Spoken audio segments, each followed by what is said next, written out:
చెరగాని, స్నేహితులు బంధువుల వల్ల చెరగాని, అయా వ్యాపారంలో లాభం లేదని, అనుకున్న వాళ్ళు మోసం చేశారని, ప్రభా ఇదిగో ఆయన అనుకున్న పని జరగట్లేదని, ఏమైపోతుందో నా జీవితం అని దిగుతూ ఉండొచ్చు.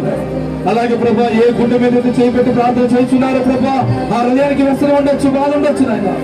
అనేకమైనటువంటి వ్యాధి రోగాలతో ప్రభు బాధపడుతుంటారు. వాళ్ళకి మీరు విడుదల దాయిచేయండి అన్న, వాళ్ళకి మీరే విడుదల దాయిచేయండి ప్రభు. మీ ఉన్నతమైన హస్తాలతో ప్రభు వాళ్ళ గుండెలో ఉన్న భారాన్ని తొలగించండి. భారం చేయాల్సి సలిచి ఉన్న సమస్త చేయారా నా వద్దకు రండి అని పిలిచారు ప్రభు. మీ దగ్గరికి కాకపోతే ఇంకెక్కడికి వస్తాను తండ్రి, మీతో కాకపోతే ఇంకెవరి దగ్గరికి వెళ్ళగలను ప్రభు. నా రక్షకుడు మీరే అయా, నా కుటుంబ యజమాని మీరే, నా జీవిత యజమాని మీరే. తెలిసి తెలియక చేస్తున్న తప్పుల నుండి నాకు విడుదల తెచ్చామని నీకు మొదలు ప్రభు మీలో ఒక బిడ్డగా మలుచుకోమని ఆస్వాదించమని యేసు నామములో ప్రార్థన చేస్తున్నాం తండ్రి. ఆమేన్, ఆమేన్. గట్టిగా చప్పట్లు కొట్టి నేను మా యొక్క తండ్రి అంటున్నాను.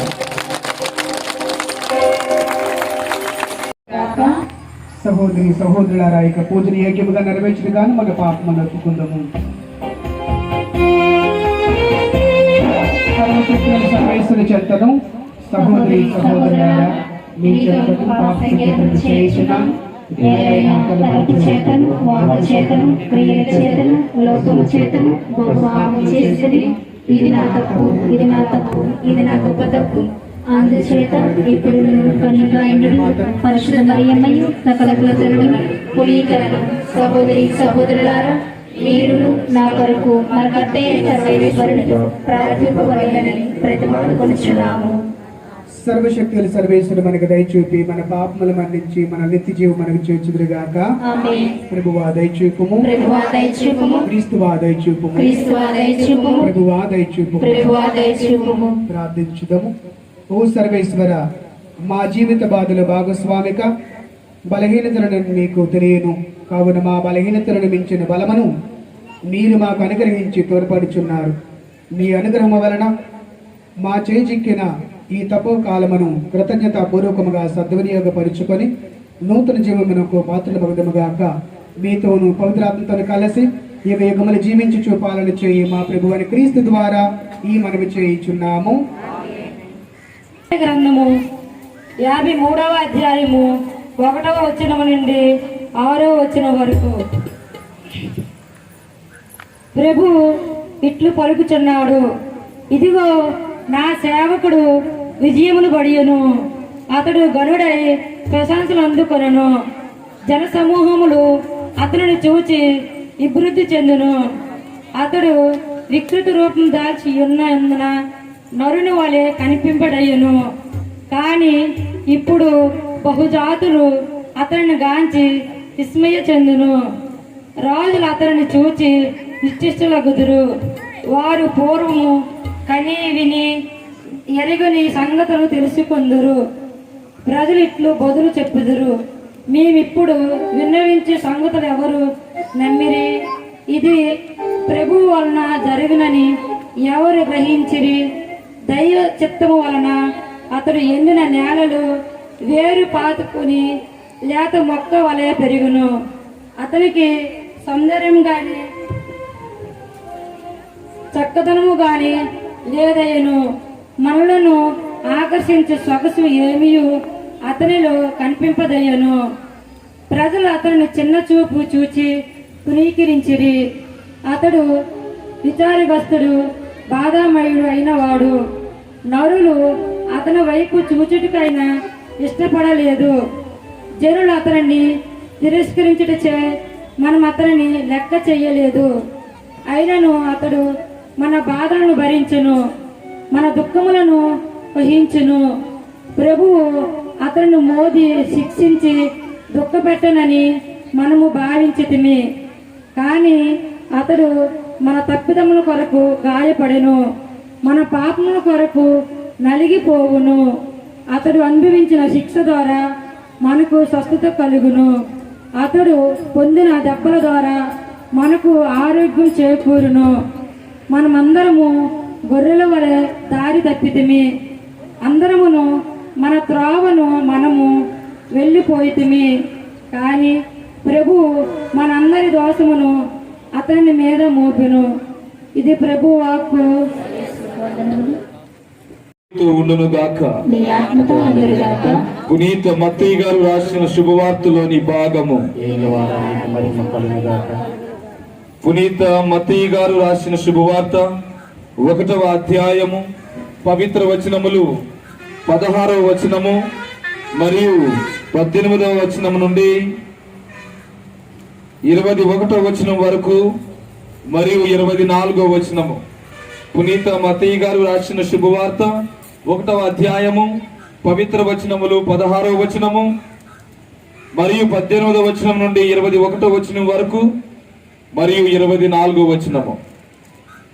మరియమ్మ భర్తయగు యోసేపు యాకోబునకు జన్మించెను. మరియమ్మకు క్రీస్తు అనబడు యేసు జన్మించెను. యేసు క్రీస్తు పుట్టుక రీతి ఎట్టిదన ఆయన తల్లి అయిన మరియమ్మకు యోసేపుతో వివాహమైనది. కానీ వారు ఇరువురును కాపురము చేయకముందే పవిత్రాత్మ ప్రభావం వలన మరియమ్మ గర్భము ధరించినది. ఆమె భర్తయగు యోసేపు నీతిమంతుడగుటచే మరియమ్మను బహిరంగముగా అవమానింపక ఇష్టము లేక రహస్యముగా పరిత్యజించుటకు నిశ్చయించుకొనెను.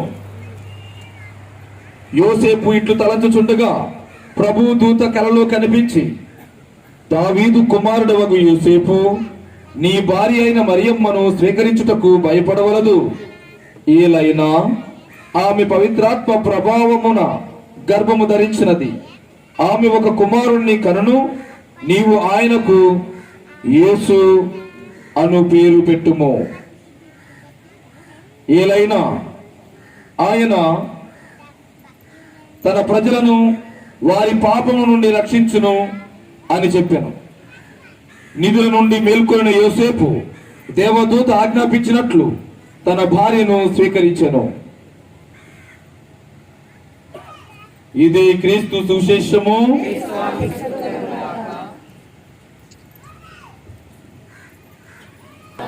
యేసువా స్తోత్రం.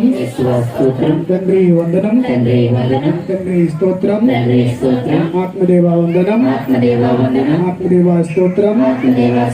హల్లెలూయా హల్లెలూయా హల్లెలూయా. క్రీస్తునాథుని ప్రియమైన సహోదరి సహోదరులారా, మరి ఈనాడు ఈ యావత్ ప్రపంచము కూడా పునీత యోసేపు గారి యొక్క పండుగను జరుపుకుంటూ ఉన్నది.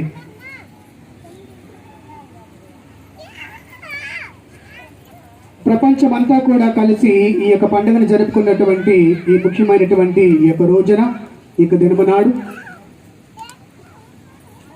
యావత్ ప్రపంచంలో ఉన్నటువంటి క్రైస్తవులందరూ కూడా ప్రత్యేకముగా గుర్తించుకోదగినటువంటి ఆ యొక్క వ్యక్తి పునీత యోసేపు గారు. మనం ఇప్పుడు విన్నటువంటి ఈ యొక్క వాక్యములో, చివరి వాక్యంలో మనం ఒక మాటను మనం విన్నాం. 24వ వాక్యంలో, నిద్ర నుండి మేల్కొన్న యోసేపు ప్రభువు దూత ఆజ్ఞాపించినట్లే తన భార్యను స్వీకరించును. కుమారుని తరువాత ఇంకా దానికి ముందు ఉన్నటువంటి వాక్యముగా 22-23 వాక్యం చూసినట్లయితే, ఇదిగో కన్య గర్భము ధరించి ఒక కుమారుని కనును, ఆయనను ఇమ్మానుయేలు అని పిలిచెదరు తర్వాత వాక్యం అని ప్రవక్తతో ప్రభు పలికినది నెరవేరినట్లు ఇది అంతయు సంభవించెను. ఇమ్మానుయేలు అనగా దేవుడు మనతో ఉన్నాడని అర్థము. నిద్ర నుండి మేలుకొన్న యోసేపు ప్రభు దూత ఆజ్ఞాపించినట్లు తన భార్యను స్వీకరించెను. కుమారుని సహోదరి సహోదరులారా, మరి చాలా కుటుంబాలు అనేటువంటివి యోసేపు గారిలాగా ఉంటున్నాయా, లేక అది సాతానులాగా ఉంటుందా అనేటువంటి కుటుంబాలని కానీ మనం చూసినట్లయితే, యోసేపు గారు మరియమ్మ గారిని అవమానించారా? యోసేపు గారు మరియమ్మ గారిని అవమానించారా? లేదు. యోసేపు మరియమ్మ గారిని అవమానించారా లేదా? బహిరంగముగా ఆవిడని అవమానించడానికి ఇష్టం లేక రహస్యముగా అవమానించడానికి నిర్ణయించుకున్నారు.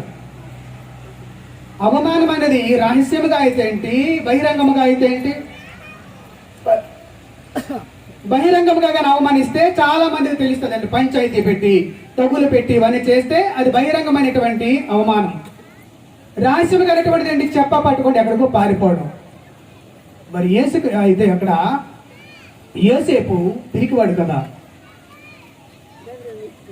యోసేపు పిరికివాడే కదా. మరియమ్మ గారు ఇలాగ అవుతున్నారనేటువంటిది ఆయనని మనసులో ఆయనకు అనిపించి ఆయన చక్కగా ఆవిడ భార్యను విడిచిపెట్టి పారిపోవాలనుకున్నాడు ఆయన. ఎవరు? యోసేపు గారు. మరి యోసేపు గారు పిరికి వాళ్ళు కదా, అవమానించినట్టు కాదా? ఏంటి ఫాదర్ ఇలాంటి మాటలు చెప్తారు? ఆయన సాక్షాత్తు దేవుని కుమారుడు యేసుక్రీస్తు ఆయనకి తండ్రి కదా. ఆయన పారిపోవడం ఏంటి, ఆయన అవమానించడం ఏంటి అనేటువంటిది అక్కడ చూడండి. దేవుని యొక్క దేవదూత యోసేపు గారికి ఆ యొక్క ఆలోచన మనసులో కలిగిందో లేదో, వెంటనే దేవదూత అక్కడ ప్రత్యక్షమై, అయ్యా నువ్వు అనుకున్న విధముగా మరియమ్మ గారు యేసుక్రీస్తు కనటం లేదు. ఆయన సాక్షాత్తు పరిశుద్ధుడైన దేవుని యొక్క పరిశుద్ధాత్మ ఆమె మీద ఆవరించగా, ఆ పవిత్రాత్మ అనేటువంటి ఆమెను ఆవేశించగా, ఆ పవిత్రాత్మ యొక్క ప్రభావం వలన ఆమె గర్భము ధరించింది తప్ప నువ్వు అనుకున్నట్లుగా, నువ్వు ఊహించుకున్నట్లుగా మరియమ్మ గారు వేరే పురుషుడు వలన కానీ, మరియమ్మ గారు వేరే మగవారు వలన కానీ ఆమె గర్భం అనేటువంటిది ధరించట్లేదు. ఆమె సాక్షాత్తు పరిశుద్ధులైనటువంటి దేవుని యొక్క పరిశుద్ధాత్మ యొక్క ప్రభావం వలన ఆమె గర్భము ధరించింది తప్ప నువ్వు అనుకునే విధముగా ఆమె గర్భం అనేటువంటి ధరించలేదు. కాబట్టి నీ ఆలోచన అనేటువంటిది మానుకో. ఏంటో ఆలోచన? నా భార్యకి గర్భం ఎలా వచ్చింది, నా భార్యకి ఇది ఎలా జరిగింది అనేటువంటి ఆలోచన. వెంటనే మరియమ్మ గారికి ఆ యొక్క అవమానం అనేటువంటి జరగక ముందే దేవుని యొక్క దేవదూత అక్కడ కలలో కనిపించి, నువ్వు అనుకున్న విధానం అనేటువంటిది కాదు, ఎందుకంటే పరిశుద్ధాత్మ యొక్క ప్రభావం వలన ఆమె గర్భము ధరించింది అనేటువంటి విషయాన్ని, మరియమ్మ గారి యొక్క విషయాన్ని దేవుని యొక్క దేవదూత యోసేపు గారికి కళలో కనిపించి మరి చెప్పింది. ప్రియమైనటువంటి సహోదరి సహోదరులారా, మరి కళలో కనిపించినటువంటి ఆయన కళను కూడా మనం నమ్ముతామా? కళలు నమ్మొచ్చా నమ్మకూడదా? కళలని మనం ఎంతవరకు మనం నమ్మొచ్చానంటే, కళ అనేటువంటిది నువ్వు మేలుకొని ఉండి చుట్టూ పరిస్థితులు నీకు తెలిసి ఇది నిజమనుకున్నది అనుకునే తప్పుడు ఆ యొక్క కళ అనేటువంటిది నీకు కళ్ళకి కట్టినట్లుగా కనిపిస్తుంది. కళ అనేటువంటిది ఏ విధంగా ఉంటుంది? నువ్వు గాఢమైన నిద్రలో నువ్వు ఉన్నప్పుడు ఆ గాఢమైన నిద్రలో ఏం జరుగుతుందో ఏమైందో కూడా నీకు తెలియదు. ఆ కళ అనేటువంటిది అలాగే పోతుంది. కానీ కళలో కనిపించింది ఎవరో ఒకటి కాదు, దేవుని యొక్క దూత అక్కడ కనిపించి నిద్ర నుంచి ఆయన లేపి మరీ చెప్పింది. చూడండి, నిద్ర నుండి మేల్కొన్నటువంటి యోసేపు మరియమ్మ గారిని తనకి భారీగా స్వీకరించాడు. నిద్రలో ఉండేగట్టు కాదు, నిద్ర నుంచి మేల్కొని అంటే ఇది నిజమా అబద్ధమా, ఇది కళ కాదా అనేటువంటి దాని నుంచి తేరుకొని ఆయన చూసేసరికి దేవుని యొక్క దేవదూత ఆ మాట చెప్పి అక్కడి నుంచి వెళ్ళిపోయింది. ప్రియమైనటువంటి సహోదరి సహోదరులారా, అలాంటి దేవుని యొక్క కుమారుని కానీ మరియమ్మ గారు ఈ లోకంలో మనందరి కోసమై ఆమె తన కుమారుని అప్పచెప్పారు, మనందరికి కూడా ఇచ్చాడు. ప్రియమైనటువంటి సహోదరి సహోదరులారా, మరి అలాంటి కుమారుడు ఈ లోకంలో 3 రకాలైనటువంటి ఇబ్బందులకు ఆయన గురయ్యాడు. 3 రకాలైనటువంటి, ఒకటి 3 + 3 ఎంత? ఫాదర్ లెక్కలు చెప్తాను నేను. 3 + 3 ఎంత? ఈ 6 అనేటువంటిది ఏమిటనేటువంటిది చూద్దాం. మొట్టమొదటి 3 ఏంటి, తర్వాత 3 ఏంటి అనేటువంటిది. మొట్టమొదటి 3 అనేటువంటి దానిని, ఈ 3 అనేటువంటిది ఏమిటంటే మత్తయి సువార్త 4వ అధ్యాయము 1వ వాక్యం నుంచి మనం చూసినట్లయితే అందులో 2వ వాక్యంలో మొట్టమొదటి 3 మొదటి విషయాన్ని మనకి చెప్తూ ఉన్నారు. యేసుక్రీస్తు ప్రత్యేకముగా 40 దినములు ప్రార్థన చేసుకోవడానికై ఆయన దేవుని యొక్క పరిశుద్ధాత్మ ఆయన ఉన్నటువంటి స్థలం నుంచి ఎడారిలోని ఆయనని నడిపించుకొని తీసుకొని వెళ్ళింది. చూడండి, అదే దేవుని యొక్క ఆత్మ మరియమ్మ గారిని ఆవరించి, ఆ దేవుని యొక్క ఆత్మ మరియమ్మ గారికి ఆవరించిన తరువాత ఆమెకు యేసుక్రీస్తు అనేటువంటి బిడ్డని ఆమె జన్మనిచ్చింది. అదే పరిశుద్ధాత్మ అనేటువంటిది యేసుక్రీస్తు జ్ఞానస్థానం తీసుకున్న తరువాత, ఇదిగో ఈయన నా పవిత్రమైనటువంటి కుమారుడు, ఈయన యందు నేను ఆనందించుచున్నాననేటువంటి మాటని అదే యొక్క పరిశుద్ధాత్మ అనేటువంటిది పావుల రూపంలో వ్యక్తపరిచింది. ఆ పరిశుద్ధాత్మ అనేటువంటిది ఈనాడు యేసుక్రీస్తుని అక్కడ స్థలం నుంచి తిన్నగా ఎక్కడికి తీసుకుని వెళ్ళింది? వాక్యం చదువు, మొదటి వాక్యంలో అంతటి యేసు సైతాను చేత. చూడండి, ఎవరైనా శుభ్రంగా జీవించడానికి, బంగారులో బతకడానికి వెళ్ళాలనుకుంటారు, కానీ ఈ పరిశుద్ధాత్మ అనేటువంటిది ఆవరించాన్ని ఎక్కడికి తీసుకెళ్ళిందంట? చదువు. ఆత్మ వలన ఎడారికి కొనుక్కోబడి, ఆత్మ వలన ఆయన ఎడారికి తీసుకుని వెళ్ళిపడాడు. ఎక్కడో ఇంట్లో గట్టి కాదు, సురక్షితమైన ప్రదేశానికి గట్టి కాదు, ఎడారిలోకి తీసుకుని వెళ్ళి 40 రేయింబ వాళ్ళు ఉపవాసముతో గడిపిన పిదప ఆయన ఆకలి కొనడం. చూడండి, 40 దినములు గడిచిన తరువాత మాత్రమే ఆయనకు ఆకలేసింది. మరి 1వ దినం నుంచి 40వ దినం వరకు కూడా ఆయనకు మధ్యలో ఆకలి వేయలేదా, ఆకలి అనిపించలేదా అనేటువంటి విషయాన్ని మనం చూసినట్లయితే 40 దినములు కూడా యేసుక్రీస్తు యొక్క ప్రార్థనలో ఉండేటప్పుడు మనం చూసినట్లయితే సాతాను తన దగ్గరికి రాలేదు. వాక్యం మనం తర్వాత వింటాం. 40 దినములు యేసుక్రీస్తు ప్రార్థన ఏంటంటే చేస్తున్న సమయంలో ఆ 40 దినములు కూడా సాతాను రాలేదండి ఆయన దగ్గరికి. మరి 40 దినములు కూడా సాతాను ఎక్కడుంది అనే విషయాన్ని మనం గమనించినట్లయితే ఈ 40 దినములు కూడా యేసుక్రీస్తుని అసలు ఎడారికి రప్పించినది ఎవరు? దేవుని యొక్క పరిశుద్ధాత్మ. ఆ దేవుని యొక్క పరిశుద్ధాత్మ అనేటువంటిది ఈ 40 దినములు కూడా యేసుక్రీస్తు ప్రార్థన చేస్తూ ఉండగా ఆ పరిశుద్ధాత్మ అనేటువంటిది యేసుక్రీస్తు మీద ఆవరించి ఉన్నది. కాబట్టి ఆ పరిశుద్ధాత్మ ఆయనకు తోడుగా ఉన్నది. కావున ఈ దేవుని యొక్క కుమారుడైనటువంటి యేసుక్రీస్తు ఆ యొక్క 40 దినములు కూడా ప్రార్థనలో గడిపినటువంటి ఆ సమయంలో ఈ సాతాను అనేటువంటిది చుట్టుపక్కల ఎక్కడ కూడా అది లేదు. మరి ఎక్కడుందంటే ఆమడ దూరములు ఎక్కడో దూరం నుంచి అది గమనిస్తుంది. యేసుక్రీస్తు ఎప్పుడు ముగిస్తాడా, ఎప్పుడు ప్రార్థన ముగించుతాడా, ఎప్పుడు ఆయన పతనము చేయాలా, ఎప్పుడు నాశనం చేయాలా, ఆయన ఎప్పుడు నిరసించాలి, ఎప్పుడు పంతం నెక్కించుకోవాలని చెప్పి దూరం నుంచి ఆ యొక్క సాతాను గమనిస్తూనే ఉంది. ప్రియమైనటువంటి సహోదరి సహోదరులారా, ఈ గమనించినటువంటి యొక్క సాతాను ఒక అవకాశం కోసము ఎదురు చూసింది. 40 దినములు తినకుండా ఉన్నటువంటి ఆయనకి భీకరమైన ఆకలేస్తుంది. ఒక వారం రోజులు తిన్నటువంటి యొక్క పులి సింహం గారిని చూసినట్లయితే అది వెంటనే ఏం చేస్తుంది? మంచి ఆకలితో ఉన్నటువంటిది ఏ జంతువు ఎక్కడ దొరుకుతుందో అని చెప్పి ఒకేసారి ఒకే ఉతురులో దాని మీద పడి దెబ్బకి చీల్చి చంపుకొని తింటుంది. మరి ఇక సాతాను కూడా అదే విధముగా యేసుక్రీస్తు కోసమై కాసుకొని అలా కూర్చున్నది అక్కడ, ఎప్పుడు దొరుకుతాడని చెప్పి. ప్రార్థన అంతా అయిపోయింది, ఆయనకి కిందకి అలాగ వస్తున్నాడు. రాగానే మొట్టమొదట ప్రార్థన ముగించుకొని మొదట మెట్టు కిందకు దిగుతుండా లేదో మొదటి పాదములోనే ఏమన్నది? ఆ మాట చదువమ్మా. అంతటి సైతాను ఆయనను ఎద్దకు వచ్చి నీవు దేవుని కుమారుడైనచో ఈ రాళ్ళను రొట్టెలుగా మారినట్లు చేయండి అంటుంది. యేసుక్రీస్తుని మొట్టమొదట ఉన్నటువంటి మీకు అన్నాను 3+3లో మొదటిది ఏంటి? నీవి రాళ్ళని రొట్టెలుగా మార్చుకొని తిన అంటున్నది. యేసుక్రీస్తు రాళ్ళని కానీ రొట్టెలుగా మార్చుకొని తినగలరా? తినలేడా? ఆయన తినగలరా? తినలేరా? తినగలరు. కానీ ఆ రాళ్ళనేటువంటి రొట్టెలుగా మార్చినట్లయితే యేసుక్రీస్తు దైవ కుమారుడు అవడు. ఒక మంత్రం వేసేవాడిగా, ఒక మాంత్రిక శక్తి ఉన్నటువంటి విధముగా, అప్పటికప్పటికి ఏదో మంత్రాలు ధూమ్ ధామని చేసిన విధముగా అవుతాడే తప్ప దేవునికి ప్రణాళిక ప్రకారముగా, ఆయన దేవునికి చిత్త ప్రకారముగా నడిచిన వ్యక్తి కాలేడు. కాబట్టి యేసుక్రీస్తు ఆ రాళ్ళని చివరి వరకు కూడా ఆయన ఉంచుతూ ఉన్నాడు. ఏ రాళ్ళనైతే రొట్టెలుగా మార్చమని చెప్తున్నారో అదే రాళ్ళని.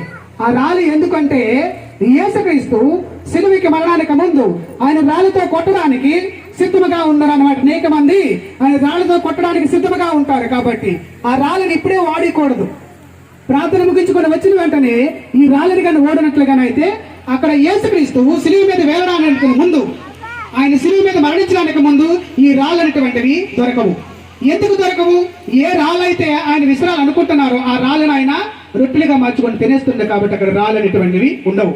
ప్రియ సహోదరి సహోదరులారా, అందుకని ఆయన ఏమంటున్నాడంటే మానవుడి కేవలము రొట్టె వలనే జీవించడు కానీ దేవుడి నుండి వచ్చినటువంటి ప్రతి వాక్కు వలన కూడా ఆయన జీవిస్తాడు. Praise the Lord. Hallelujah, hallelujah. కాబట్టి యేసుక్రీస్తు ఈ మనిషికి ఉన్నటువంటి ఆహారాన్ని ఆయన రాళ్ళని రొట్టెలుగా మార్చుకొని తిన్నట్లయితే మానవుడు కేవలం రొట్టె వలన జీవించడు అనే మాటకి యేసుక్రీస్తు ఏమవుతాడు? రొట్టె వలన మానవుడు బతుకుతాడు. దేవుని వాక్కు వలన గట్టి కాలేంటి మాటకి యేసుక్రీస్తు అక్కడ దొరికిపోక తప్పదు. అందుకని మొదటిది యేసుక్రీస్తు ఆ రాళ్ళను కానీ రొట్టెలుగా మార్చినట్లయితే అదే రాళ్ళనేటువంటివి యేసుక్రీస్తు శిలువ మీద వేలాడడానికి ముందు ఆయన నిర్దోషిగా చేసి ఆయన మీద రాళ్ళు విసరడానికి ఆ రాళ్ళు అక్కడ ఉపయోగపడవు. ఆ రాళ్ళ రొట్టెలుగా మార్చినట్లుగానైతే మానవునిగా ఆకలి కొనడము, మానవుడిగా సంతృప్తి పడవడము, మానవుడిగా ఆకలిని తీర్చుకోవడం అటువంటి అవుతుంది. కాబట్టి అది జరగకూడదు. అందుకని యేసుక్రీస్తు ఆ యొక్క రాళ్ళని రొట్టెలుగా మార్చలేదు. అది మొదటిది. రెండవది విషయాన్ని మనం చూద్దాం తర్వాత వాక్యము. సైతాను ఆయనను పరిశుద్ధ నగరములోని దేవాలయం. చూడండి, మన 2 వారముల క్రితం మనం విన్నాము. ఆ యెరూషలేము దేవాలయం అనేటువంటిది ఆ శిఖరాగ్రమునకి తీసుకొని వెళ్ళి తోసియాలని కిందకని చెప్పేసి అనుకున్నది. ఆ దేవాలయాన్ని చూపించింది. కానీ అదే ఆ యూదులు, ధర్మశాస్త్ర బోధకులు, పరిసయ్యులు వీళ్ళందరూ కూడా యేసుక్రీస్తుని పట్టుకొని ఆ దేవాలయ శిఖరం తీసుకొని వెళ్ళి అక్కడ తలకిందులుగా తోసివేయాలని చెప్పి వాళ్ళు పన్నాగం పండుతున్నారు. కాబట్టి ఇప్పుడే యేసుక్రీస్తు ఆ యొక్క దేవాలయ శిఖరం నుంచి కానీ పడిపోయినట్లుగానే అయితే అక్కడ నెరవేరబోతున్నటువంటి దేవుని యొక్క ప్రణాళిక, ఆ ప్రణాళిక ఏమిటది? యేసుక్రీస్తు అనేక మంది పెద్దల చేత, ప్రధాన యాజకుల చేత, ధర్మశాస్త్ర బోధకుల చేత, వీరందరి చేత కూడా ఆయన తృణీకరించబడాలి. అదే విధముగా అతనిని అనేక మంది రాళ్ళతో కొట్టబడాలి, అనేక మంది చేత. అదే యేసుక్రీస్తు అనేక మంది చేత తృణీకరించబడాలి. ఇవన్నీ కూడా జరిగితే గాని ఆయన లోక రక్షకుడు కానేరడు, ఆయన మనుషులకు పాపలు జయించే వ్యక్తిగా కానేరడు. కాబట్టి యేసుక్రీస్తు అక్కడికి దేవాలయం నుంచి చూపించి నీకు ఈ దేవాలయం అనే శిఖరం దగ్గర తీసుకొని వెళ్ళింది. తర్వాత ఏం చేసింది చదువు. నీవు దేవుని కుమారుడు నీవు దేవుని కుమారుడు అయినచు క్రిందికి దూకుము, కిందకు దూకుము అంటుంది. ఎందుకంటే చూడండి, నువ్వు కిందకు దూకున్నట్లుగానైతే తర్వాత ఏలయనా ఇట్లు వ్రాయబడి ఉన్నది, నిన్ను గూర్చి శాసన గ్రంథమున రాయబడినట్లుగా నువ్వు ఎప్పుడైతే కింద పడిపోతావో వెంటనే దేవదూతలు వచ్చి నేను చేతులలో పట్టుకుంటారు. యేసుక్రీస్తు పడవలసింది ఈ కొండ మీద నుంచి గట్ట కాదు. యేసుక్రీస్తు పడవలసినది ఎత్తైనటువంటి పర్వతం మీద నుంచి గట్ట కాదు. ఆయన పడవలసినది ఎక్కడంటే మోస్తున్నటువంటి శిలువ నుంచి ఆయన కిందకు పడాలి, ఎత్తుబడినటువంటి శిలువ మీద నుంచి కిందకు పడాలి. కాబట్టి ఆ కిందకి ఆయన పడిపోవాలనుకుంటే లోక రక్షణ నెరవేరదు, మనుషులు రక్షించలేడు. కాబట్టి యేసుక్రీస్తు అక్కడ అడ్డుపడుతూ ఉన్నాడు. ఏమిటంటే ఈ దేవాలయం మీద నుంచి కానీ ఇప్పుడు ఆయన కిందగానే పడితే తప్పనిసరిగా దేవదూతలు వచ్చి నన్ను కాపాడుతారు. కానీ దేవదూతలతో అవసరమైనటువంటిది ఇప్పుడు లేదు. వాళ్ళ అవసరం ఎప్పుడు ఉంటుంది అనేటువంటిది తర్వాత చూద్దాం.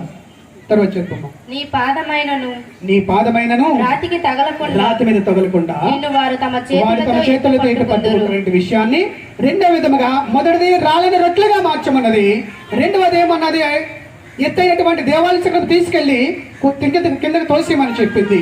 మూడవది ఏం చేసిందంటే తర్వాత వాక్యంలో ప్రభువైన నీ దేవుణ్ణి శోధించరాదని చెబుతూ తర్వాత మూడో సంఘటన అనేటువంటిది ఎక్కడ ఉందంటే యేసుక్రీస్తు ఆ యొక్క సాతాను వాళ్ళిద్దరి మధ్య జరుగుతున్న మూడో సంఘటన ఏమిటంటే చాలా సుదూరమైన ప్రాంతంలో అంతరిని కూడా చూపించి అంతా కూడా ఒకసారి చూడు, ఇదంతా బాగా పరికించి చూడు. అగో ఆ బిల్డింగ్ చూడు, ఇగో ఈ పొలాలు చూడు, ఇగో ఆ అందం చూడు, ఇగో ఈ స్త్రీని చూడు, అగో ఈ ఆస్తి చూడు, ఇగో ఈ బంగారం చూడు. ఇవన్నీ కూడా ప్రతి ఒక్కటి కూడా నా ఆధీనంలో ఉన్నటువంటివే. కానీ ఇవి నీకు రావాలంటే నువ్వేం చేయాలి? నా కాళ్ళ మీద పడిన సాష్టాంగ నమస్కారం నువ్వు చేస్తే నేను నీకు ఇవన్నీ కూడా దారాదత్తం చేస్తానంటుంది. చదువు వాక్యం అక్కడ. తిరిగి సైతాను మిక్కిలి ఎత్తైన పర్వతం దగ్గర చేర్చి భూమి అందరి రాజ్యములన్నిటినీ కూడా చూడండి. ఆ రాజ్యం ఎలాంటిది అంటే పతనమయ్యే రాజ్యము, నశించిపోయే రాజ్యము, కూలిపోయినటువంటి రాజ్యము, కుషించిపోయినటువంటి రాజ్యము, సర్వ అనర్థాలకు మూలమైనటువంటి రాజ్యము. ఇలాంటి రాజ్యాన్ని సాతాను తనకు చూపిస్తుంది. యేసుక్రీస్తు మొత్తం కూడా చూడు ఒకసారి ఎంత అందముగా ఉన్నదో అని చెప్పి చూపిస్తుంది.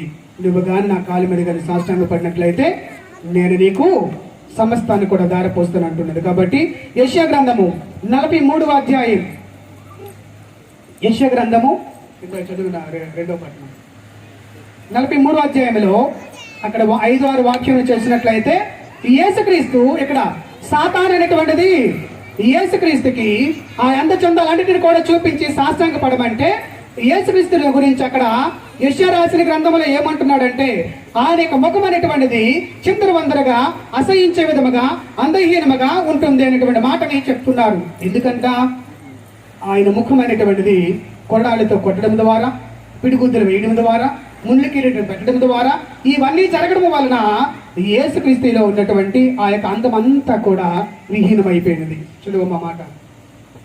పడకము, నీకు నేను తోడుగా నందును.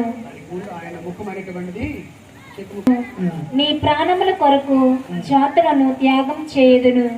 నీవు నాకు అమూల్యమైన వాడవు. నేను నిన్ను ప్రేమింతును, నిన్ను సన్మానింతును. నలిగిపోయెను. అతడు అనుభవించిన శిక్షల వలన మనకు స్వస్థత కలిగెను. Praise the Lord. అతడు పొందిన దెబ్బల హల్లెలూయా, హల్లెలూయా, హల్లెలూయా. మీ అందరికీ కూడా స్వస్థత కలగాలంటే నీ వలన నీకు కలగదు, నీ వలన నీకు స్వస్థత అనేటువంటిది రాదు. ఎందుకంటే ఆయన నీ కోసం, నా కోసం ఆయన పొందినటువంటి దెబ్బల ద్వారా గాయముల ద్వారా, అవమానము ద్వారా, ఆయన కలిగిన ప్రత్యేక బాధ వలన కూడా నీకు నాకు స్వస్థత కలుగుతుందే తప్ప నీ వలన గాని, నీ ఇంటి వారి వలన గాని, నీ భర్త వలన గాని, నీ భార్య వలన గాని, వీళ్ళెవరి వలన కూడా నీకు స్వస్థత అనేటువంటిది జరగడం లేదు. ప్రియమైనటువంటి సహోదరి సహోదరులారా, తర్వాత వాక్యం చదువమ్మా. అతడు పొందిన దెబ్బల ద్వారా మనకు ఆరోగ్యం అనేటువంటిది చేకూరుస్తుంది. ఒకసారి గట్టిగా చెప్పలే కొట్టండి అందరూ. Praise the Lord. Hallelujah, hallelujah. ఆయన పొందినటువంటి ఆ యొక్క గాయముల ద్వారా మనందరికీ స్వస్థత అనేటువంటిది, ఆరోగ్యమైనటువంటిది కలుగుతున్నది. ప్రియమైనటువంటి సహోదరి సహోదరులారా, మరి మొదట 3 అనేటువంటిది అయిపోయింది, ప్లస్ ఇంకొక 3 ఉన్నాయి. చూడండి, యేసుక్రీస్తు 3 పర్యాయములు సైతాను చేత ఆయన శోధించబడ్డారు కదా. అందరికీ తెలుసో తెలియదా? నాకు తెలియదు అన్నోళ్ళు చేతులు ఎత్తండి. యేసుక్రీస్తు 3 సార్లు శోధించబడలేదు అన్నోళ్ళు చేతులు ఎత్తండి. యేసుక్రీస్తు 3 సార్లు శోధించబడితే యేసుక్రీస్తు 3 సార్లు సిలువ మీద నుంచి పడ్డారా, సిలువ కింద నుంచి పడ్డారా? ఒకసారి పడి సరిపోదు కదా. లేదనుకుంటే ఇంకా మరింకొక 3 సార్లు కూడా ఆయన పడవచ్చు కదా. ఎందుకంటే ఇక్కడ యేసుక్రీస్తు 3 సార్లు శోధించబడేటువంటి దానికి, యేసుక్రీస్తు 3 పర్యాయములు సిలువ క్రింద బోర్ల పడే దానికి రెండింటికి కూడా సాదృశ్యము. అర్థమైందండి అందరికీ? యేసుక్రీస్తు 3 సార్లు శోధించబడ్డారు. యేసుక్రీస్తు 3 సార్లు సిలువ క్రింద బోర్ల పడ్డారు. చూడండి, యేసుక్రీస్తు 3 సార్లు కూడా శోధించబడిన సమయంలో సాతానికి ఎక్కడైనా అవకాశం ఇచ్చారా? అవకాశం ఎక్కడ కూడా ఇవ్వలేదు. చివరికి యేసుక్రీస్తు విసిగించడాన్ని చూసి చివరికి గట్టి గసిరేశారు అన్నమాట. ఒకసారి చదువమ్మా వాక్యం. అది అక్కడ యేసుక్రీస్తు ఏమన్నారో తెలుసా? చీ పో సాతాను అన్నారు ఒకేసారి. నీ దేవుడిని మాత్రమే నువ్వు ఆరాధించదుగాక అని చెప్పి ఆయన అంటున్నాడు. ఎందుకు నన్ను ఎలా శోధిస్తున్నావు నువ్వు అని చెప్పి యేసుక్రీస్తు ఎప్పుడైతే ఆయన శోధన గురి కాలేదో మళ్ళీ అవకాశం కోసం చూసింది. అవకాశం ఎప్పుడు ప్రజల మధ్యలోనికి వెళ్ళింది. ఆయన వాక్యం చెప్తే, నువ్వు వాక్యం చెప్పడం ఏంటి? నువ్వు మరియమ్మ కొడుకు మాకు తెలియదా? యేసపు కొడుకు మాకు తెలియదా? మీ ఇల్లు ఎక్కడుందో మాకు తెలియదా? నీ ఊరు ఎక్కడుందో మాకు తెలియదా? నువ్వు మాకు వాక్యం చెప్పాలా అని చెప్పి అనేక మందిని పురుకొల్పింది. యేసుక్రీస్తు సువార్త బోధిస్తున్న సమయంలో అనేక మందికి ఆటంకములు కలిగించింది. యేసుక్రీస్తు స్వస్థత చేసిన సమయాల్లో చాలా మందిని పురుకులు పట్టుంది. ఈరోజు ఏం వారము? ఆదివారము, సబ్బాతు దినము. ఈ రోజు నువ్వు స్వస్థత చేయవచ్చునా? అసలు చేయకూడదు, నువ్వు చేస్తున్న పని ఏంటి అని చెప్పి చాలా మందిని పురుకొల్పింది. యేసుక్రీస్తుని ఇలాగా అనేక మార్లు సాతాను పురుకొల్పి చాలా సార్లు ఆయన హింసించడానికి ఆయన ప్రయత్నం చేసింది. కానీ యేసుక్రీస్తు ఎక్కడ కూడా సాతానికి తోవ అనేటువంటిది ఇవ్వలేదు. Praise the Lord. Hallelujah, hallelujah. ఇక అదే యేసుక్రీస్తుని సిలువ మోయడానికి ఆయన నిందలు వేశారు. ఒక నిరపరాధిగా చేశారు, ఒక దొంగవాణిగా చేశారు, అనేకమైనటువంటి నిందలు ఆయన మీద వేశారు. వేసినటువంటి ఆయన్ని సిలువ మోసుకొని వెళ్ళినప్పుడు, మొదటిసారి సిలువ కింద బోర్ల పడినప్పుడు సాతాను అక్కడ ఉండి చూస్తుందా అమ్మయ్య కింద పడిపోయి వెళ్ళాడు కాబట్టి వీళ్ళకి రక్షణ లేదు, నా పంతమే లెగుతుంది అనుకున్నాడు. మళ్ళా యేసుక్రీస్తు ఏం చేశాడు? మళ్ళా సిలువను మళ్ళీ పట్టుకొని మళ్ళా భుజం మీద వేసుకొని మరి కొంత దూరం మళ్ళీ నడిచి వెళ్ళాడు. వెళ్ళిన తర్వాత మళ్ళా కింద పడిపోయాడు. మళ్ళీ అప్పుడు సాతాను అనుకుంది అమ్మయ్య 2 సారి పడిపోయాడు కాబట్టి మరి పర్వాలేదు, తిరిగి లేదు ఇంకేనికి, దీంతో నా పంతమైనటువంటిది నెగ్గుతుంది, నాకు నెరవేరుతుంది అనుకున్నది. 2వ సారి కూడా యేసుక్రీస్తు మరలా లెగిసి సిలువ భుజాన్ని వేసుకొని మరలా నడుస్తూనే ఉన్నారు. కోపం వచ్చింది దానికి. 2 సార్లు ప్రయత్నించాలని కూడా ఆయన పడలేదు కదా. కనీసం 3వ సారి అయినా సరే ఆయన 3వ సారి అయినా సరే పడతాడేమని చెప్పి 3వ సారి కూడా ఏం చేసింది? 3వ సారి కూడా ప్రయత్నం చేసింది. యేసుక్రీస్తు ఏం చేశాడు? మళ్ళీ 3వ సారి కూడా సిలువ కింద బోర్ల పడిపోయాడు ఆయన. 3వ సారి కూడా ఇక అనుకుంది 3వ సారి కూడా పడవలేదులే, సరే కొన్ని సిలువ మీద ఏమో ట్రై చేద్దామని చెప్పి సిలువ మీదకే ట్రై చేసింది. సిలువ మీద వేలాడుతున్నటువంటి సమయంలో యేసుక్రీస్తు నీ కోసం నా కోసం ఆయన ఆకాశానికి భూమికి మధ్యన వేలాడుతున్నటువంటి ఆయన్ని ఈ లోకమైనటువంటి జయించకుండా చేస్తున్నది. ఈ లోకమైనటువంటి తన ఆదరణను తెచ్చుకోవడానికి చాలా ప్రయత్నాలు చేసింది.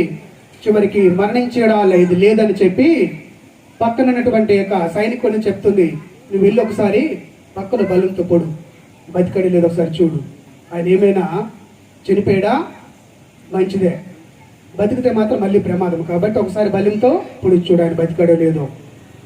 పట్టుకొని వెళ్ళి బల్యంతో పక్కలో పొడిచాడు. పొడవగానే ఆయన ప్రక్కలో నుంచి రక్తము నీరు ధారాళముగా కింద పడింది. ఈ రోజు నీకు నాకు కూడా స్వస్థత కలగాలన్నా, విముక్తి జరగాలన్నా యేసుక్రీస్తు యొక్క ప్రక్కల నుంచి పాలు కాయపడినటువంటి ఒక నీరు, ఆ యొక్క రక్తం అనేటువంటిది, ఈ రెండు కూడా నీకు నాకు వచ్చిండే తప్ప రక్షణ అనేటువంటిది జరగదు. Praise the Lord. Hallelujah, hallelujah, hallelujah. యేసుక్రీస్తు యొక్క ప్రక్కల నుంచి ఉన్నటువంటి ఒక నీరు మన కుటుంబాల మీద పడినే తప్ప మనకి రక్షణ, ఆరోగ్యము, విడుదల, విముక్తి ఇవేవి కూడా దొరకవు. ప్రియమైనటువంటి సహోదరి సహోదరులారా, ఇక ఆ సాతాను దూరం నుంచి గమనించిన సమయంలో కొంతమంది అంటున్నారు, ఆ నీతిమంతుని యొక్క రక్తము మా మీద, మా పిల్లల మీద పడును గాక అంటున్నారు. Praise the lord.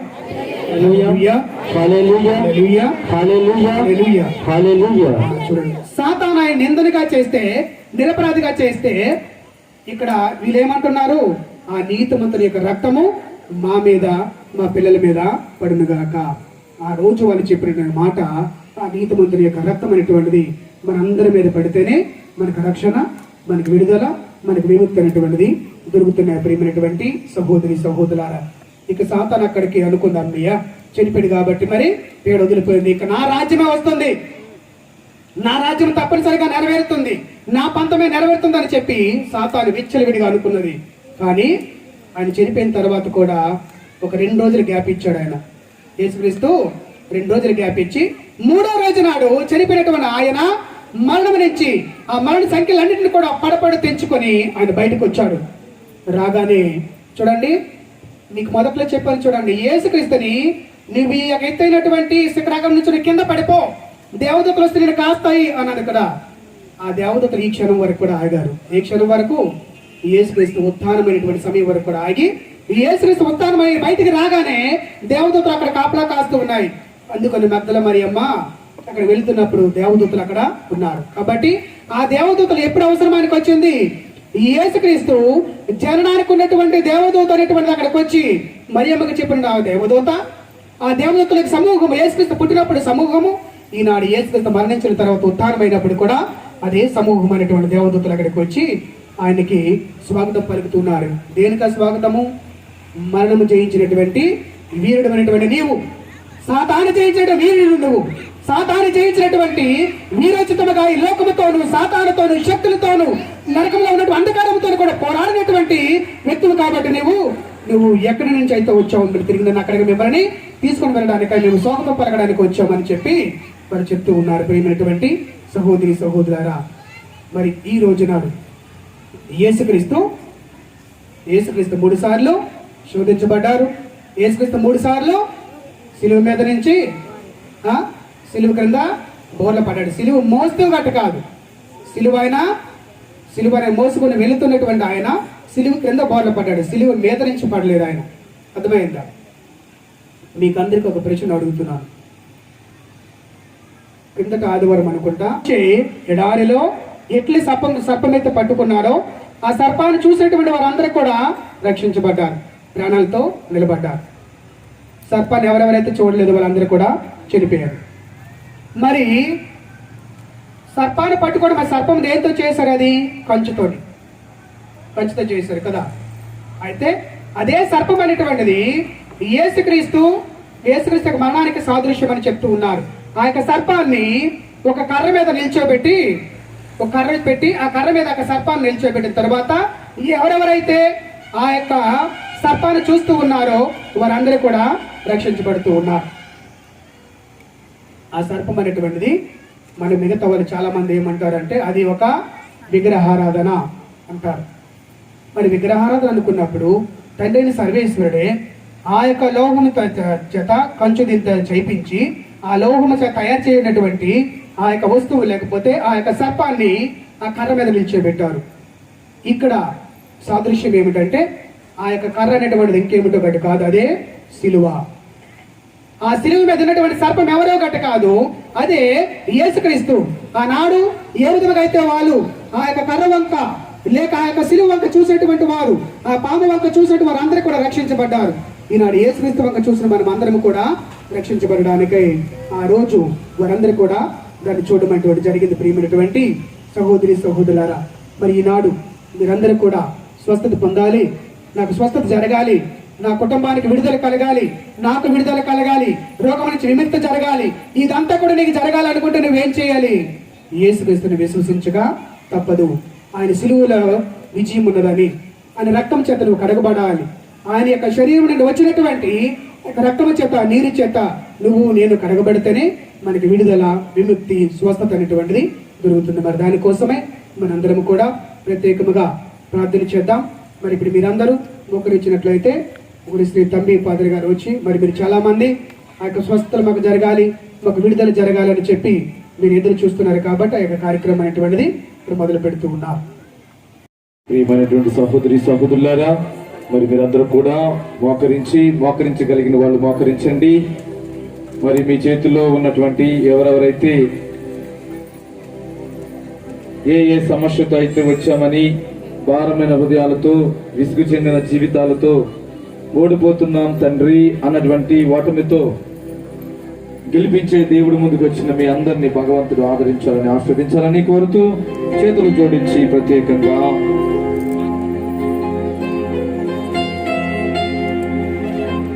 ప్రభువుని అడుగుదాం. ఆయన పడినటువంటి శ్రమల వలన, గాయాల వలన, ఆయన చిందించిన రక్తం వలన, చివరికి ఆయన చేసినటువంటి ప్రాణ త్యాగం వలన ఈరోజు మనం, మన కుటుంబం అందరం కూడా ఒక గొప్పైన జీవితానికి వచ్చాం. బిడ్డ, నీకు తెలుసా ఈ దేవుడు నేను ఎంత ఉన్నతమైనటువంటి ప్రేమతో ప్రేమిస్తున్నాడు. ఈరోజు నీవు ఎవరికో అందంగా కనిపించకపోవచ్చు, కంటికి గొప్పగా అనిపించకపోవచ్చు, వాళ్ళ ముందు నువ్వు నిలబడేటువంటి స్థితి నీకు ఉండకపోవచ్చేమో, కానీ భగవంతుడు నిన్ను గొప్పగా ఆస్వాదిస్తున్నాడు. ఈరోజు నిన్ను ఇక్కడికి పిలవడానికి గల బలమైన కారణం ఆయన ప్రేమ మరొకసారి నీకు జ్ఞాపకపరుస్తున్నాడు. ఎందుకు చింతిస్తున్నావు? ఎందుకు దిగులు పడుతున్నావు? ఏ విషయం మీద నువ్వు బాధపడుతున్నావు? నేను మీరు ఎన్నుకున్న బిడ్డలను చెప్తూ ఉన్నాడు దేవుడు. ప్రియమైన సహోదరి సహోదరుడా, ఆయనకంటూ నువ్వేదైనా ఇవ్వగలిగిందంటే నమ్మకం, విశ్వాసం. ఆయనకంటూ నువ్వేదైనా ఇవ్వగలిగిందంటే మోకరించి ప్రార్థించేటువంటి సమయం. నీ ఇంట్లో ఉండే పనులు ఎప్పుడు ఉన్నవే, కానీ దేవుడితో నువ్వు చేసే సంభాషణ, దేవుడితో నువ్వు ఉండేటువంటి గొప్ప అనుబంధం శ్రేష్టమైనది. పశ్చాత్తాపమే మన స్వస్థతకి మొదటి దారి. మన హృదయాన్ని ప్రభు ముందు, తండ్రి ఇదిగోనైనా నేను అనేకమైన దారులు వెళ్ళి ఈ రోజు నేను నీ దారి వెతుక్కుంటూ వచ్చాను ప్రభు. ఆ మనిషిని నేనేనయ్యా. భార్యాభర్తల మధ్యన సఖ్యత, కొడుకు కూతుర్ల మధ్యన అనుబంధం, బంధం, అయిన వాళ్ళతో సన్నిహితం. ఈరోజు నువ్వు ఒంటరైపోయి ఉన్నావా బిడ్డ? ఎవరి మీద నువ్వు మనస్పర్ధ కలిగి ఉన్నావు? ఎవరి మీద నీవు బాధ పెట్టుకుని, ఎవరు నీ కన్నీటికి కారణమై ఉన్నారు? సహోదరి,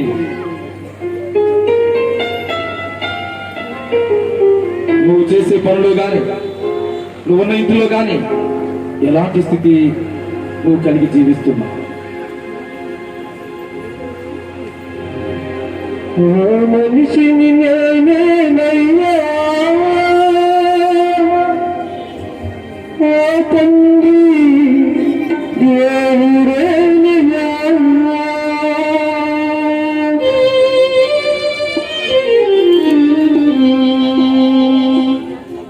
దేవుడే లేచి నిలబడదాం. అందరూ కూడా లేచి నిలబడి చప్పట్లు కొడుతూ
సహోదరుడా, శ్రీరాపదేశ జ్ఞాన గ్రంథం 31:22 ఇలా దేవుడు సెలవిస్తున్నాడు. కుమారా, నా పలుకులు ఆలింపుము. నన్ను అనగా దేవుణ్ణి, తండ్రి ప్రేమను, క్రీస్తు త్యాగాన్ని నువ్వు కలిగి ఉన్న ఈ ప్రార్థన సమయాన్ని నిర్లక్ష్యము చేయకము. కడనా నీవు నా మాటలు నిజముగా గ్రహించు. నీవు చేయి పనులెల్లా మితమును పాటించుము. రోగము నిన్ను పీడింపదు. ప్రియమైన బిడ్డ, కుమారా, నా పలుకులు ఆలింపు. నన్ను నిర్లక్ష్యము చేయకము. కడనా నీవు నా మాటలు నిజమని గ్రహించు. ఎప్పుడైతే మనం దేవుడిని నిర్లక్ష్యం చేయకుండా ఉంటామో అప్పుడే దేవుడి మాటలు నిజమని మనం గ్రహిస్తాం. ప్రియమైన సహోదరి సహోదరుడా, కడనా నీవు చేయి పనులెల్లా మితమును పాటించాలి. అన్ని జరుగుతున్నాయి, అందరూ ఉన్నారని నీవు కాలంతో పాటు పరిగెత్తే సమయం కాదు ఇది. దేవుడితో పాటు పరిగెత్తే సమయం. ఆచితూచి అడిగి వేయాల్సినటువంటి రోజులు ఇవి. ఎక్కడ పడితే అక్కడ నిన్ను నువ్వు కోల్పోయే సమయం కాదు ఇది. దేవుణ్ణి సంపాదించుకునేటువంటి అనుభవాన్ని నువ్వు సంపాదించాలి. ప్రార్థన చేసేటువంటి గొప్ప జీవితాన్ని నువ్వు సంపాదించాలి. సహోదరుడా, వాళ్ళు వీళ్ళు చెబితే జాగ్రత్త పడే జీవితం ఇంకెంతకాలం? వాళ్ళు వీళ్ళు చెబితే మారాలనుకోవడం ఇంకెంతకాలం? నీ మనసుని నువ్వే బదిలిపరుచుకుని, నీ జీవితానికి నువ్వే పునాది వేసుకుని, నీలో నువ్వే ప్రశ్నించుకుని, నిన్ను నువ్వే పరిశీలించుకుని నిలబడేటువంటి గొప్ప రోజు కోసం భగవంతుడు ఎదురు చూస్తున్నాడు. నీ కాయ కష్టం నీకు ఎంత ఉపయోగపడుతుందో అలాగే నీ మార్పు, నీ ప్రార్థన అంత గొప్పదై ఉంటుంది. నీ కాయ కష్టంతో ఇంట్లో నువ్వు ఎంత ఆనందంగా బ్రతకాలనుకుంటావో అలాగే నువ్వు చేసే నీ ప్రార్థన, నీ ఉపవాసం, నీ చిన్నపాటి త్యాగాలు నీ జీవితానికి అంత గొప్ప ఆనందాన్ని ఇస్తాయి. బిడ్డ, ఇంకెందుకు ఆలస్యం చేస్తున్నావు? దేవుడి వైపు తిరుగు. దేవుడి గురించి ఆలోచించు. నిర్లక్ష్యం చేయకము. ఉన్నటువంటి పరిస్థితులు బట్టి దేవుడు కనిపించట్లేదని ఈ యొక్క ఆలోచన బట్టి దేవుడిని నిర్లక్ష్యం చేయొద్దు. ఏది నీతో ఎంతకాలం ఉండదు. చివరికి నువ్వు నిలబెట్టుకున్న మార్పు కలిగిన జీవితం, చివరికి నువ్వు నిలబెట్టుకున్నటువంటి గొప్పైన జీవితమే ఈరోజు దేవుడు నిన్ను ప్రత్యేకంగా ఆదరించబోతున్నాడు. సహోదరి, నీ ఇంట్లో నీకు మనశ్శాంతి లేదా? సహోదరుడా, నీ స్నేహితుల దగ్గర నీకు విలువ లేదా? బిడ్డ, నువ్వు ఎంత సంపాదించినా నీ ఇంట్లో రూపాయి లేదా? ఇవన్నీ ఇస్తానంటే నువ్వు వస్తావా దేవుడి దగ్గరికి? ఆలోచన చేయి. ఇవన్నీ ఇస్తానంటే నువ్వు వస్తావా దేవుడి దగ్గరికి? బాధ ఏది? బాధ ఎక్కడుంది? నీలో మార్పు ఏది? బాధ ఏది? దుఃఖమేది? ప్రియమైన సహోదరి సహోదరుడా, ఆ బాధ, ఆ దుఃఖం దేవుడు నీలో చూడాలనుకుంటున్నాడు. నీలో ఆయన అది వెతకాలనుకుంటున్నాడు. ఈ రోజు బాధపడతాం, రేపు తెల్లారితే నువ్వు తినే ఆహారాన్ని బట్టి, నీకున్న కుటుంబాన్ని బట్టి నువ్వు ఆలోచిస్తున్నావు బాధలైపోయాని. క్షణకాలం వచ్చే ఆనందం కోసం నువ్వు నీ మనసు ఎక్కడే పడుతుంది. నీ జీవితాన్ని ఎక్కడికో నడిపిస్తున్నావు. ఏది అదే హృదయం, ఏది మాట్లాడే హృదయం, ఏది దేవుడితో ముచ్చటించే మనసాలి. ఈ రోజు దేవుడిని అడుగుతున్నాను, దేవుడితో మాట్లాడే హృదయం ఎక్కడ ఉంది నీ ఇంట్లో? దేవుడితో మాట్లాడే హృదయం ఉందా? సహోదరి సహోదరుడు, పరిశుద్ధులైన తండ్రి, ఇక్కడున్న ప్రతి ఒక్క బిడ్డ హృదయాన్ని కదిలించండి ఆయన. మన జీవితంలో ఏ కొరత ఉందో తెలియపరచండి. దాన్ని త్వరగా తొలగించుకుని నీ ముందు గొప్ప బిడ్డలుగా నిలబడి భాగ్యం దాచి మీ మహాప్రభువు ప్రార్థిస్తున్నాము తండ్రి. ఆమేన్, ఆమేన్, ఆమేన్. ప్రియమైనటువంటి సహోదరి సహోదరుడా, నీ చేతిలో ఉన్నటువంటి తీసుకొచ్చిన ఏ వస్తువు అయితే నువ్వు తీసుకువచ్చి ఉన్నావో ఆ వస్తువు చేతిలో పట్టుకుని కళ్ళు మూసుకుని ప్రార్థన చేయి. గురువులు నీ మీద పరిశుద్ధమైన జలాన్ని ప్రోక్షిస్తున్నప్పుడు నీ విశ్వాసాన్ని బట్టి, నీ నమ్మకాన్ని బట్టి, అలాగే నీకు ఎక్కడైతే బాధ ఉన్నదో, నొప్పి ఉన్నదో, నీకు ఎక్కడైతే అనారోగ్యం ఉన్నదో అక్కడ నీవు నీ శిరస్సు మీద చేయి ఉంచు. నీ శిరస్సు మీద చేయి పెట్టి, ప్రభా నీ గుడ్డు మీద చేయి పెట్టి, యేసయ్యా ఇదిగో నా జీవితం నీవు నిలబెట్టుకున్న శరీరం, నేను ఏ శరీరం కోసమైతే పాటుపడుతున్నానో ఆ శరీరాన్ని నీ దగ్గరికి తీసుకొచ్చాను. ఈ రోగములోను బాధలోను ఉంది నాయన. ఈ మహాకృపలో మరొకసారి ఆశ్రయించు ప్రభా. దావీదు కుమార మమ్మల్ని కనికరించిన ఆయన, నీ ఆత్మతో మమ్మల్ని స్పర్శించి ప్రభా, రోగాన్ని స్వస్థపరచిన ఆయన. శిరస్సు పైన చేపెట్టి, బిడ్డ తలపోటుగా ఉందా, నడునొప్పి ఉన్నదా, నువ్వు ఎప్పుడు కూడా టాబ్లెట్లు తీసుకుంటున్నావా, శారీరకమైన బలహీనతలతో కృంగిపోతున్నావా, దేవుడికి దుఃఖాన్ని కన్నిటిని యేసయ్యా ఆ జీవితాన్ని